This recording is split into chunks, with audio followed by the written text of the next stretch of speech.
Chocos பண்ணலாமா? ராகி மாவு, ரவை, cocoa powder, baking soda, sugar, கொஞ்சம் பால், நெய் ஊற்றி பிசைஞ்சு எடுத்துக்கலாம். ஃபஸ்ட்டு இப்படி சாஃப்டான டோவாக பிசைஞ்சதுக்கப்புறம் சின்னதாக உருட்டி சாக்கோஸ் ஷேப்புக்கு தட்டிடலாம்.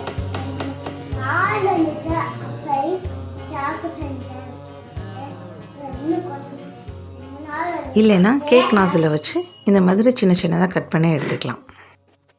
அப்புறம் ஓவனில் வச்சு ஒரு 15 மினிட்ஸ் பேக் பண்ணி எடுத்துக்கலாம். ரெடி ஆயிடுச்சு. இப்போது குட்டி பையனுக்கு டேஸ்டிங் கொடுத்துடலாமா?